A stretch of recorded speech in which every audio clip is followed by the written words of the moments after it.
Hi, guys, and welcome back to the Home Selling Homies podcast. I'm Brad Harvey. I'm Laura Blado. I'm Brittany Burns. I'm Phil Larkin. And today we're going to talk a little bit about selling real estate part-time and whether or not that's feasible, how to go about and do that. And this was one of the questions that came from one of the comments in our original video. So I want to touch on that a little bit. And what are your thoughts on that? So I've had this conversation at least a half a dozen times in the last 6 months, which is kind of ironic because that equals one a month. I never really did the math on that before, but interesting. It's once a month. Once a month I get this question, for sure. And I think that there are a lot of factors to take into account when you're making this decision, and it's not as simple as you sell a house, you make a lot of money at all. There's a lot of cost to get into the business that you need to take into consideration. There's a lot of upfront costs that you're going to have to budget for, and then there's a lot of time that I don't think a lot of people account for. So if you are working a part-time job, I don't know that every job is going to be able to sustain the demands of your time that it takes to be able to sufficiently service your clients as far as their demands of you and their time. And that's ultimately in real estate what matters. So from my perspective, I think it can be done with the caveat of you better be a hustler and you better have a bunch of money set aside to get yourself through. Yeah, I agree Absolutely. with that. Like everything, there's pros and cons to it, Yeah. definitely. And some people are just going to be better able, whether it be their personality, their job, their family, to Time management. to balance that. I mean, there's a potential to make a great extra income, but if you look at maybe your job, if you're a factory worker, you can't really answer the phone when you're Right. on the floor, so that leaves you your 15-minute lunch break, or your 15-minute breaks, your lunch break, and then after the shift. Versus maybe you're in a setting where you can check your phone a couple times a day and respond to emails and respond to text messages, which I feel is such a huge way to communicate in today's real estate culture is text messages, It's necessary. because It's it's what your clients instant. want too. And most of the things we do, a lot of times they're not like super time sensitive, but if you're trying to get a document signed by the buyer and get it back to a lender, most lenders don't work after 5, or a lot of lenders don't work after 5. Some do, but let's say you send it to the other realtor and they can't look at it until noon when they're on their lunch break, and then they send it off. Doesn't get signed until 1:30, and they don't get done with their shift until 5. Mm-hmm. The bank's closed at that point in time. So if you're on a super tight deadline, it can be difficult. And again, that's a pretty extreme case, but one of the cons would be definitely be that if you don't have the flexibility in your job to check your phone, and you don't have to be on it constantly like we are, Right. but if you can check it a couple times a day, it's a huge difference. It helps a lot. Have you guys ever lost a potential client because you didn't get back to them like within an hour? Absolutely. Yeah, so we all that's- do. Yep. That's a great example of like. I you lost a don't have client to that be- I didn't get back to in 20 minutes. Yeah. Yeah, While I we're was definitely- on a showing with a different client. that's And that was a happened to me, too. seller lead, too, so, which is Yeah. more valuable than a Right. buyer lead because Right. they're typically more serious than a buyer. We're definitely in a right now instant gratification Well, culture. and sometimes to your question, sometimes you don't know. You don't know if you lost that client or not if you didn't answer your phone. Yeah. That's usually one of the biggest steps in acquiring any clients is answering your phone and responding to emails. So there's times where you don't know if you lost somebody. So that's just kind of an interesting part of the job. Let's Makes it be difficult. real, though, too. When you're starting in real estate, you typically are working mostly with buyers just to hurry up and get yourself into some kind of a transaction. So keep in mind, if you get into real estate and you're lucky enough to get an offer accepted day one of your career, Not gonna which happen. isn't likely. There's probably less than 1% of a chance of that happening. But even let's say you have an offer accepted in the first 3 weeks, you are going to not get paid until 45 days after that if it closes. If it closes is the big, and that key factor there. you're counting from day one of signing up with a broker, With a and broker, being yeah. ready to go. Before that you've got to register with DSPS, which can take a couple days to get through to make sure your background's all good. You have to take your course, your final test, and then a 72-hour sales course prior to that. So most Which people... those things you could do while you were working. Absolutely, but it's still something to consider. So you've Absolutely. got, and you know, we're talking part-time, so someone's going to still be working generally. They're not Yeah. going to start and jump in and be part-time and not have another job. But you've got a couple weeks of, you know, if you're working 40 hours a week, 72-hour sales course might take you a little bit to get through. True story. And I mean, I know I wasn't working, and it took me like a week and a half to get through just because it was all online, and it's a lot of videos, and it is time-consuming. So you've got to think about that as well. So you, even if you get one day one, 45 days, and then plus the 3 to 4 weeks it's going to take for the licensing, pre-licensing process, Right. you're talking several months if you get one day one, Yeah. which won't happen. So I obviously, you know, if you're working at part-time, it's probably not their intent to have it as their main income, but I think commission structures and the lack of understanding of how, you know, you're not selling a house. Let's just use 6% just as an example, rough one. So you're not getting 6%. So if that's what you're using as your guidelines in your brain for how you're going to budget yourself and make this much money in 12 months, that's not how it works, unfortunately. No, not with splits and co-brokes and all that fun stuff. And business expenses. I mean, if you're going to be able to sustain yourself as an agent in the business, you need to run it as a business, and not a hobby. And that means that you're going to have some marketing expenses. You're going to have networking. You're going to have continuing education. You're going to have Insurance, clothes, desk fees, right? MLS Yeah. fees. So it should be stated that we are all full-time Full-time. agents. We are. So we're kind of coming at this from our perspective and where we Yeah. can see the challenges that we have, but trying to look at that from the other side. Mhm. So from everything we've kind of said so far, it's not necessarily all the positives, but in your guys' opinion, why do you think people look to do it part-time? I think that HGTV generation of messaging has made it look like all we do is show houses, and that's not even remotely, like, that's less than 5% of my time spent in my business is the actual showing of houses. They don't show the host doing all the negotiating and the paperwork Or and the submitting setting up the showings, Yep. trying to get it all in order and then timed out so that you And then the one in aren't the running middle late. cancels. Yeah, and the one in the Yeah. middle cancels. Yeah. Or the negotiations, or you've had a home inspection now and you have to renegotiate, and sometimes those get sticky and you're going back and forth for quite a while, or something happens with the financing, appraisal comes in low, or some natural disaster type thing happens unexpectedly. That happens, like It can. lots of water in Or flooded basements last basements. year. Yep. So I think most of my time is spent on the phone, And composing emails. composing emails, but also just like coordinating the transaction to make sure it successfully closes. Absolutely. And that's the stuff that they're not seeing on TV. Sure. It's When I- nonstop communication. Big time. And I think Constant. there's a couple different thoughts with the part-time agent. So there's a person that has maybe wanted to do it for a really long time and Yeah. is going to try part-time for a year, and then they're going to transition out of their job. Mhm. And they're going to get their license for that year, and they're going to do both and ramp themselves up, sock away money so that when they do pull the plug on the normal job, the real job, as we like to call it, they can jump in, you know, and then makes the transition a little bit easier. Yeah. And then there's the person that has no intention of leaving Transition. their normal job, their real job, and they just want to make a little bit of extra money. And I think once, and this is a question, you know, we all kind of talked about this episode. Laura gets it a lot. It's probably my most asked question Yeah. of just like people that I don't really know that well, but like you go to the bank, and I had one of the managers ask me like, is that something you can do part-time? Yeah. You know, just they know that that's what I do. And I think it's always one of those things in the back of people's minds, like, hey, that might be kind of fun. And It if is. and if It you can be. absolutely, Yeah.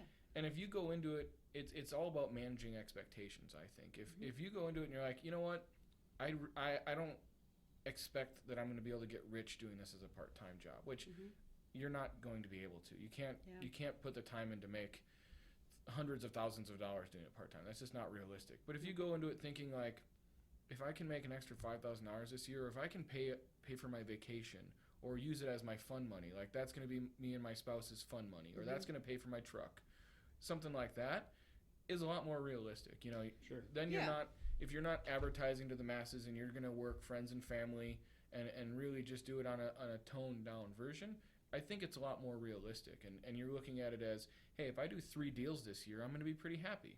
Mhm. I think the other key factor to keep in mind, and those are all like excellent points, but I think an additional one that you need to keep in mind is how well are you going to service your client, because really your duty to them is the ultimate, that's the contract that you put in place, is that you owe them duties. Did I say that Yeah, right? that's- Yep. Yeah. Yeah. And really putting their best interests ahead of your own is what matters in this business, and that's what that's what I think some of the timing issues start to inhibit. So I think it just needs to be thought out really well. There needs to be a lot of conversations with all different types of companies and agents. I mean, we all do this differently. Every single one of us treats it differently. Big time. Yeah. So finding your niche might be able to do that, but you also could potentially be a licensed assistant and just do some open houses and kind of. Yeah, if you're just looking to get like in cool houses and see houses and get paid potentially hourly instead of doing a straight commission thing. I mean, there's tons of groups that would gladly take Totally. a licensed assistant that would take some open houses on the weekends and some Friday night showings and that kind of stuff. Yeah, and those are really great opportunities, and most new agents are covering open houses for busy agents, experienced long-term busy agents, just to get new leads. And it's an interesting career choice, because the entry fee, or, maybe not Barrier just, to just entry. the barrier to entry is the same for everybody for the most part. Yeah. And depending on who you work for, it's a little bit different structure as far as pay goes. Yep. But you really see the people who put in the time, their business really amplifies. And it's the Absolutely. people who just kind of do it part time that you tend to see a higher fizzle out rate. But it's interesting because they can get into it the same way that we all did, and that's all part of it. But And I don't think it's unexpected that you would jump into real estate immediately without having a backup income. I don't think that, I think it's the idea of, can you do part-time long-term is what we're more or less Focusing on here. But I mean, like, when I moved back up here, I was working part-time at a front desk at an insurance agency just to pay my rent. So I had the money set aside already. I had built that up to get back into the business as far as marketing expenses, but it was literally just enough to pay my rent, and that was literally like 25 hours a week. So it was totally doable that I could do both at the same time, but that didn't last long because it took off very quickly, and then I had to pull out to go full-time in real estate so that I could make sure I was doing a good job for my clients, because that was it's exhausting. This business is exhausting. so do you think that's why people say they want to know what it's like to possibly do it part time, because they maybe have aspirations of going full time but are afraid, because it's a scary leap to go full time and go Super self-employed, and you're only getting paid when the house closes, and you have to do your own taxes. You learn by drinking out of a fire hose, as Phil had alluded to in our first episode. That's so true. Take a sip out of the fire hose. Yeah, it's so true. And there are training programs, but there's really no other way that you're going to learn than to get into it and doing make it's mistakes. the only way.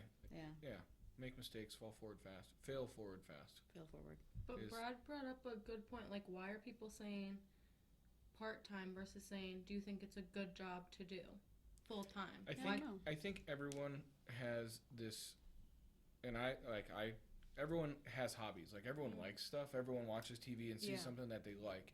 And I think real estate is one of those things that people look at as a hobby. Like, well, I really like decorating and looking, like whatever. Yeah. And then they think, can I monetize that hobby? Right. And Realtor and home and decorating and garden and all that stuff, they kind of Tie in. fall under the same umbrella. Yeah. So people and I think this, believe that they can maybe monetize something that they see would be very enjoyable to them. Like, I mean, if I could monetize snowboarding or like, You can. well, okay, Yeah. or like fishing and hunting, like Yeah. that would totally be awesome. But realistically, the barrier to entry for that is Much higher. so far beyond what I'll ever be able to do. Mhm. It's not feasible. Where real estate's barrier to entry isn't that great. I mean, and we're talking a couple $1,000s, and you have a license, you're ready to go, you're signed up with a broker, and you have all the tools, and it's like, here you go figure it out. Yeah, that's exactly what it is. So I figure it out. think Mhm. it's one of those things where it looks cool and it could be a fun hobby, and it's a way to monetize it to make some extra cash. Yeah. So maybe a way to kind of wrap up this topic is, do you guys have any recommendations or suggestions or advice for people who are thinking about getting in the industry, even if your advice is to say, just go full feet, or full time Mm-hmm. with both feet? I think you definitely need to start with researching the costs, which WRA.org is the Wisconsin Realtors Association website. That's where you go to find out the licensing course cost, and then the state of Wisconsin. DSPS, Yeah, what does it stand for? Department of Safety Standards. I don't know. something DSPS. practices. Yeah. Something we should know, probably. Yeah. We passed. That's all that mattered. And Pay then 'em a talk couple to several brokerages. Talk to a bunch of agents, whether they are full time or part time. Part time does exist, and like I said, it can be done. There's people that do You it just well. need to understand Mhm. what it is that you're getting yourself into, so that your expectations, as you had mentioned, Phil, are realistic. I think job shadow is huge. Yeah. If anyone called me, and I've fielded a couple calls about this, like, hey, I'm thinking about doing it. Can I come in and follow you around for a day and see what you do? Absolutely. Come on down. Like, I'd be more As than long as I happy can to. wear my pajamas and be at my kitchen table.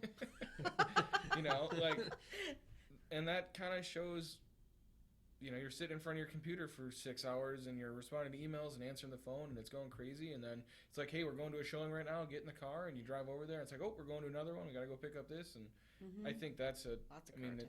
easy way to figure out, like, oh, I could do this, or oh, I don't want to do this. Yeah. Yep. It is. But also, it's really hard to schedule those shadowing opportunities, because I've had a high schooler try and shadow me and like want to sit down and go through a listing appointment or a new buyer appointment, and I'm like, I don't have one today, but Yeah. trying They to come coordinate up, those schedules is kind Right. of tricky. Can Or be you're at difficult. home during Yeah. parts of it Right. at night. A lot of deals get done in sweatpants. Lots of nights and weekends. We should probably talk about that a little bit. Is that you better have an expectation to work nights and weekends, because Mhm. that's probably 75% of. Well, especially if you're doing part time and you're an 8 to 5, you don't have any other time to do it. So True. even if your buyer's flexible during the day, it has to be after 5. True. So then it's more stress on your spouse at home if you have one, or your kids, and Or your dog. or your dog. Or your kids and your dog that are Yeah, everyone waiting for us to involved. finish this podcast. Yeah. So there it goes. That's a good topic, though. Thank Yeah. you so much for the recommendation of this topic, because it definitely brought up a lot of great conversations among us, even before the camera time. Yeah, So absolutely. And thank you. I wanted to share just some super quick stats that are from the NAR, so the National Association of Realtors. So the median income for all realtors across the nation in 2018 was $41,800, and that's gross. So that is before business expenses, everything. That is a gross For income. your taxes, which you have to take out by yourself. And the reason that's based off of 2018 is the new numbers don't come out until the annual meeting Yeah. in November, so Mhm. late in the fall. This was based on a survey for realtors. Most said they worked an average of 35 hours per week, and then the median number of transaction sides for residential realtors in the whole nation was 11 transactions. So here in central Wisconsin, 11 transactions would not equal a gross income of $41,000. No, not in the yeah. not in the central Wisconsin Yeah. portion of the Not state. not even close. Maybe in the metro areas, but not here. Yeah, potentially we're dealing with an average home sale of $300,000 or higher, Yeah, but and around here our average is between 172. Yeah, it depends, because I work 50% Yeah, in correct. Merrill and 50% in Marathon County, and So my average is probably more like 155 to 160 between the two. All right. Well, I hope we gave you some insight into your question. I think this was a really nice topic for us to talk about because we do have some insight on that. You can find us at the Home Selling Homies on YouTube, Instagram, Snapchat, Facebook. We have Snapchat? We don't have. I thought you But don't we're have gonna that. today. We're getting Surprise! there now. Oh, you use Snap about it I all the time. snap. Okay, No. so if you Laura see something on Blado. Snapchat, it's Laura Blado, most likely. So We can anyway, get a Snapchat. okay, Good we'll idea. work on that. All right, thanks again. Bye.